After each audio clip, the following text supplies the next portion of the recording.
When I started my work in the villages, I had this dream of doing integrated development. But whichever direction I looked into, in the absence of water, I really couldn't take it ahead. पानी परमात्मा का छोटा भाई है, क्योंकि परमात्मा उधर रहता है, हम इधर रहते हैं, तो इधर पानी होगा तो ही जीवन होगा। सबसे पहला जीवन है पानी। पानी नहीं तो ये संसार सुना है। रहीमन पानी राखिए, बिन पानी सब सून, पानी गए ना उबरे मोती मानस सून। जल झोरी जल लाल है, जल लालन के लाल, जल की माया जगत में, जल बिन जगत कंगाल। ये राजस्थान है और राजस्थान में ये रेगिस्तानी इलाका है। रेगिस्तान से लगती हुई अरावली पहाड़ियाँ हैं। यहाँ पर बारिश होती है तो पानी बहुत तेज़ी से बह कर के निकलता है और रास्ते में नुकसान करता हुआ जाता है। इसको कहीं रोका नहीं गया है तो इसका कोई फ़ायदा नहीं मिल पाता।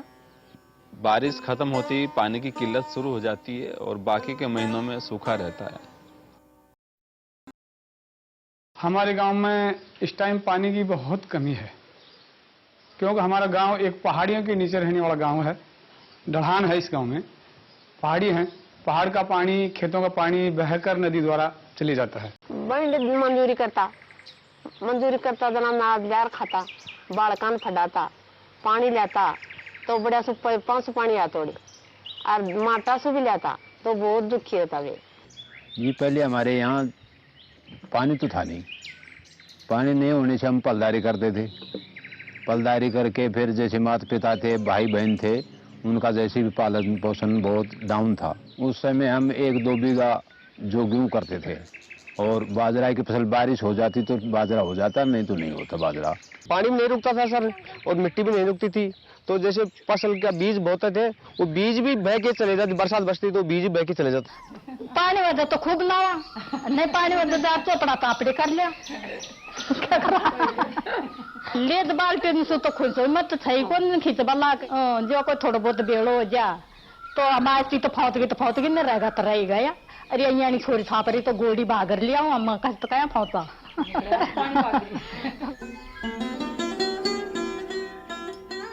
The thought occurred that I must do something which is sustainable, which will take care of their lives and which will impact a larger section of the society in the villages.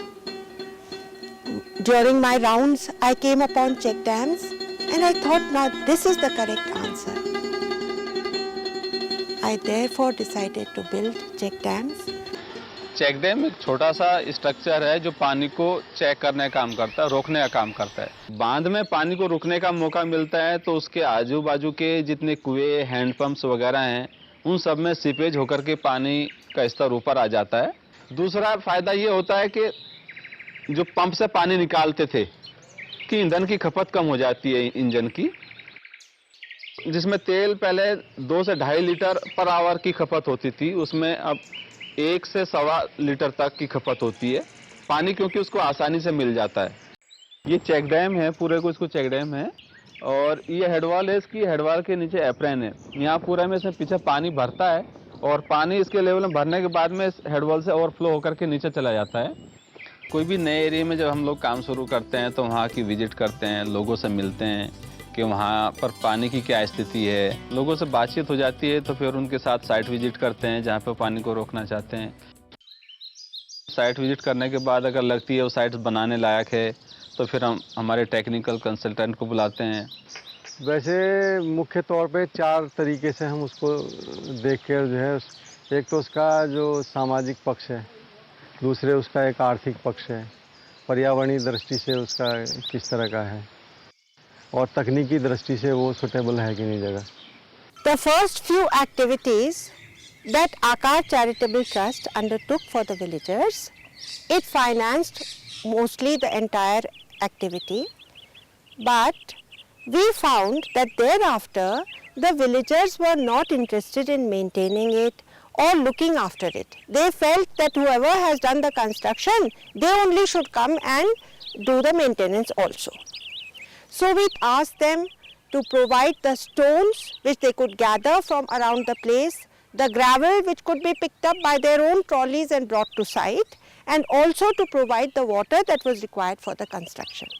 This gave them that ownership because of which they would want to look after it and because of which they would feel that it is theirs. कि आकार उन लोगों को 2/3 मदद करती है, 1/3 उनको अपना पैसा लगाना होता है उस स्ट्रक्चर में। घर में बात कर रही, आका बाबा से बात कर रही, मुझको एक बांध आप ही बढ़ाऊंगा। जना बोले पैसा कड़े ले आओगी, पैसा मैं मंजूरी कर बढ़ाई ले आऊंगी, और वह मंजूरी आप ही बंदाई का लगा जाना। रात तो टोल टोल करे भाई तू 500 दीजियो, तू 200 दीजियो या जोड़ बन जाओ तो अपन सबने व्यक्ति ने काम दे दो। डांडा सू 150 जानवर सू कुआ में पानी होगा और आपने खेती में भी लाभ होगा। आमर पर लिया दे दिया, कोई कोने भी दिया पर बंद हो गया।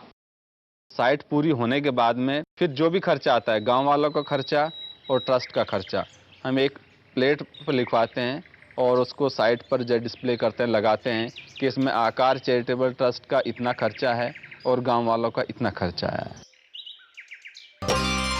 चल चला चल चल के जल थल झर झरने झरते झिरझिर, झिंगुर बोले झिन झिन छान छान झिन झिन छान छान, फिर खाकर रे फिर बाबर रे।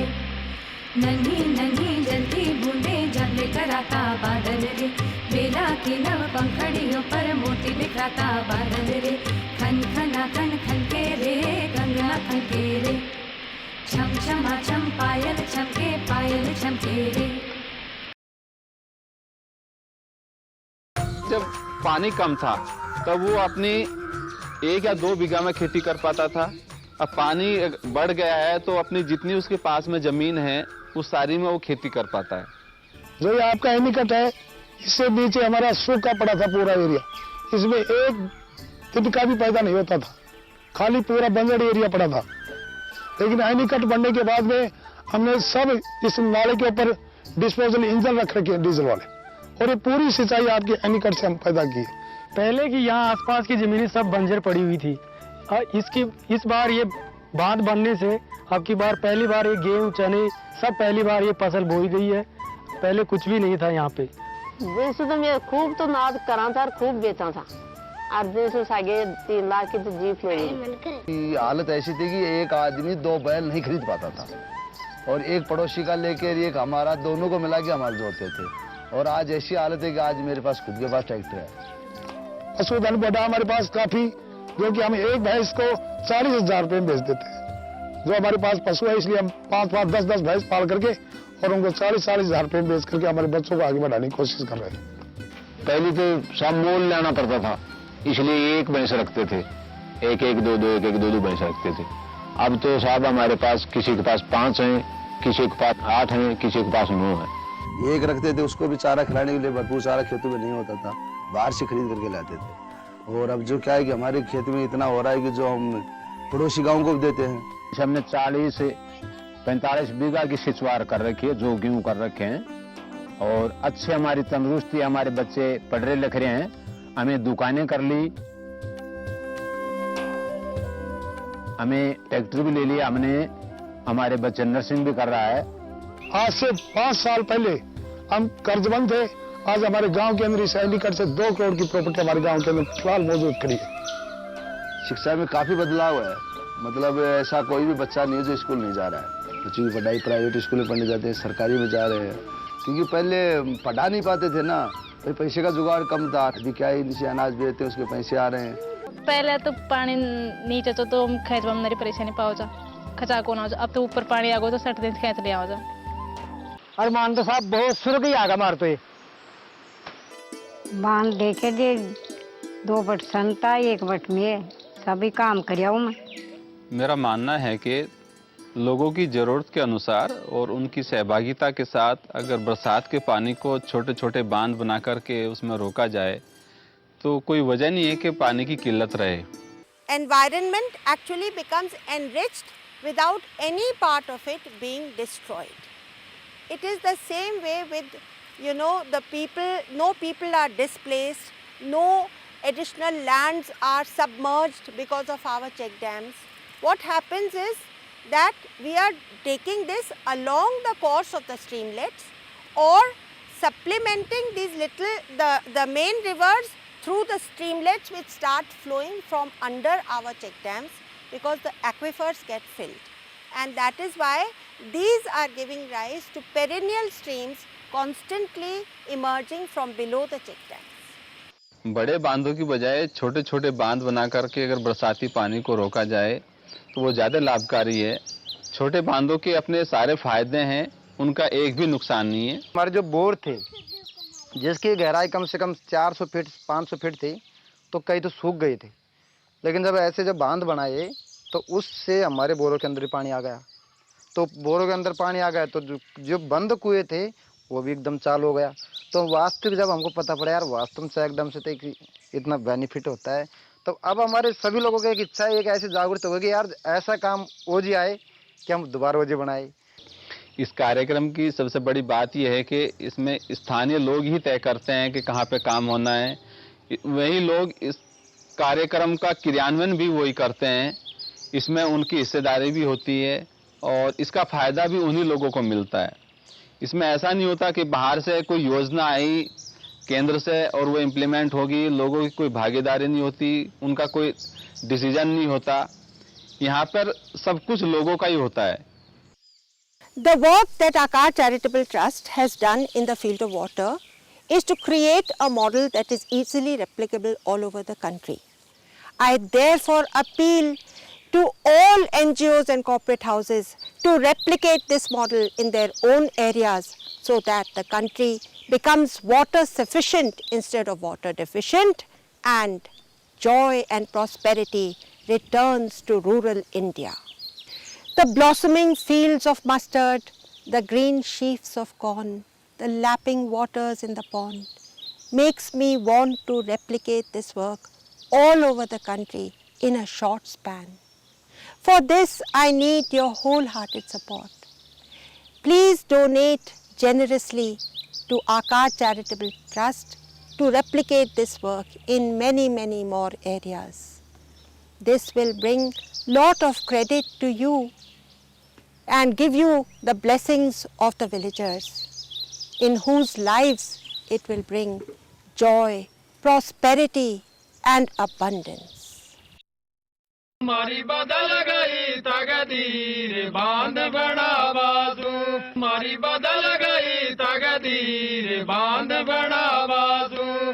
जगह जगह पर नदियां बह रही, जगह जगह पर नदियां बह रही। हमारी बदल गई तकदीर बांध बड़ा बाजू, हमारी बदल गई तकदीर बांध बड़ा बाजू। ओ कुआं को पानी ऊपर आगो, कुआं को पानी ऊपर आगो, कुआं को पानी ऊपर आगो। अरे मारे पैदार हो रही खूब बांध बड़ा बासुर, मारे पैदा हो रही खूब बांध बड़ा बासुर, मारे पैदा हो रही खूब बांध बड़ा